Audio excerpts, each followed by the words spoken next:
The very same doctors who were told that they were being separated from their patients, told that they could no longer be free and independent businessmen, that they needed to go into this government system, that they were totally ignoring 47 million people who were uninsured. Well, they might not have had insurance, these 47 million. And I knew very well that even though they don't have insurance, that is an absolute lie that they were saying in Washington, D.C. that these same folks did not have health care. Because I knew that these very doctors who are over there in Haiti serving like this are the ones that after 60 hours a week that they spend in their profession go into our homeless shelters, go into our crisis shelters, and volunteer their time to work with the indigent. We're talking about people who no one else even sees anymore because they're so scarred on life. And these are the doctors that were under attack. That's when I made a decision that I'm running for this seat. But I need your help to win.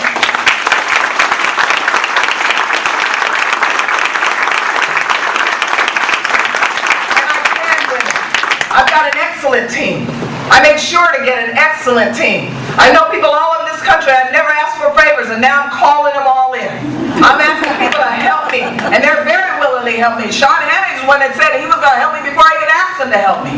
My book publisher said maybe it's a good time to republish your book. I got people all over this country. We've gotten endorsements from some of the greatest names in the country. The list is getting so long that I can't even start to name them because I don't want to leave somebody out, like my mom. But you know who? Well, she endorsed me because she's a liberal. But you know who did endorse me? Oh no, I committed social suicide when I started hanging out with those rich white Republicans who I'm told often. But who did endorse me is Rosie Graham, Pat Boone, and if that Pat Boone says he'll do robocalls, everybody's going to try to help us win this seat. But I need your help too because you guys are close. We need your help to come in there and volunteer. We need your help to go through these courses so that we can learn how to take our nation back. You know, what's happened so often, you get comfortable in your state and you think that we've elected people to go to Washington, D.C. to do our bidding for us. And over time, it's become a country club. It's become a big party. Whoever's got their full-time, you know, I'm in and out of the place 20 years. But when I got their first full-time, and I saw an interesting picture of two people that were supposed to be political enemies, at least that's the message that we get constantly over the news. And I asked my colleague, well, that's an interesting picture to see these two sitting, laughing, drinking, and carrying on together. And he said, have you heard? Politics is like professional wrestling. The conference for the crowd. Because at the end of the day, they're in the same business. They're in business. So there's a role that Tea Partiers play. We need to become educated again. We need to get back to the point that we say, first of all, regarding the finances, it's not yours to give. Amen. It's not yours to give. And then regarding the pillars of our society, you want to help people fix their lives, which is the message that they keep pushing out in society, is why we should keep redistributing, why we're going to have more Peters than Paul paying the bill. They're just going to constantly take from one to give to the other. No, people need to recognize that you have a role in this. Traditional values, understanding that you have to take control of your own life. Understanding a limited role of government, because it's in the shared space where we run into complications. In the shared space, whose rules? Who's going to decide? Your right stop and my no. So the best thing that we can do is to limit the role of government so that everybody will live in peace. We need free markets.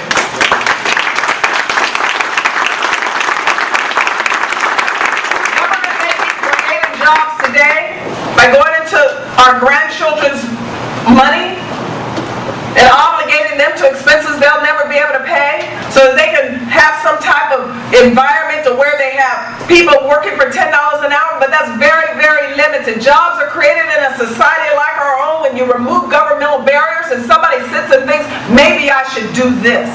And they begin to grow that business out. This hostility to Wall Street has to stop.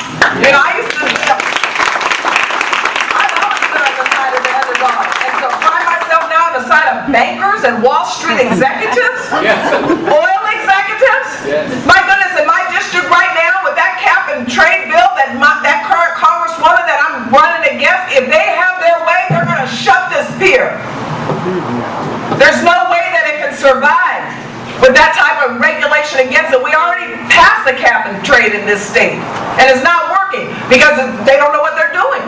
They actually passed a cap and trade in the state of California, AB 32, and all they've been doing over the last 4 years that this has been law is dumping money into a bureaucracy so that they can try to figure out what this is going to mean to our oil companies. And all that money is coming from these companies who could be looking for new ways themselves without a thumb of government to get our energy situation together to where our prices will be reduced. What we're hearing right now about BP, they continue with this. Do you know what we'll be paying this summer in gas prices? 5. More like 10, because you know they're going to slap a tax on it. What they want, life for the privileged. And it's poor people that get hit the hardest, and that's why I need to get in this district and let them know that these ideas that are coming out of Washington have never worked for you. And we need to stop them from trying to perpetuate it onto the rest of society. So it's why I'm running. I want to protect the interests of the marketplace, and I want a strong national defense. These folks that keep telling us that we don't have to shut our door to keep it from moving.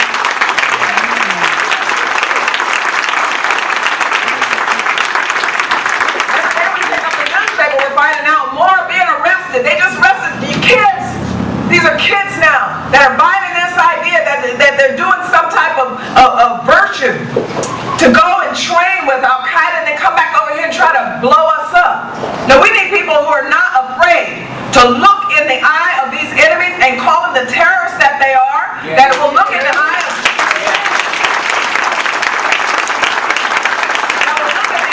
our allies and tell them that we're their friend and we have their back, that will tell the rest of these folks that are surrounding one country, one little bitty baby country, that they're destined to say, we want to make sure we run you into the ocean. They made their plan clear. What a part of protecting Israel don't we understand as a society?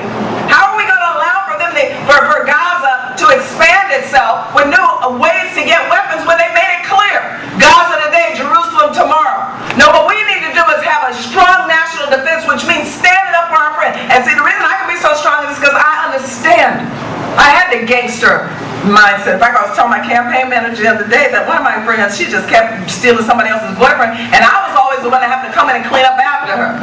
But they stopped trying to fight for their boyfriend back because they knew that, the Star's going to come pick a fight with us. That's what we need. Again, people need to be afraid of America. And right now, they're not afraid of us.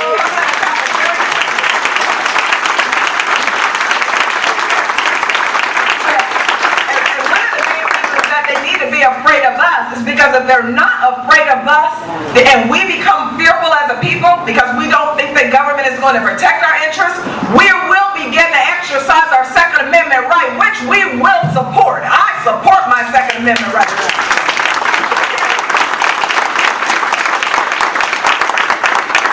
But then the last thing we need is anarchy. Our government has a role, and that's to protect our interest, not to plunder our interest. And we need to make sure that they do that, starting at the border and all the rest of the society. So I'm running. I can go all evening and talk to you about why I'm running, but I'm running and I'm in it to win it. And so I'm going to need your help. I need every single one of your help. I need those of you that do have resources. If it were 2 days ago, I would have been able to ask for a lot of money, because some people do have money, and they could give me the $2,400 maximum that they talk about. And for people that say, oh, well, that's a lot of money. Well, I don't know what freedom is worth for you. But I do know one thing. Even though you might not be able to vote for me, I can vote for you. Because see, when I get in, I can guarantee you a vote for freedom. I can guarantee you that I'm going to vote for traditional values. I can guarantee you that I'm going to vote for energy values. I can guarantee you that I'm voting for the marketplace. And I can guarantee you that I'm voting for our defense, for our strong national defense. So I just really appreciate the opportunity to come out here and be with you Tea Partiers. You know, the media now is they've simmered down a little bit, you know, about calling you a bunch of baboons and all the rest of the stuff that they were thinking when you first showed up.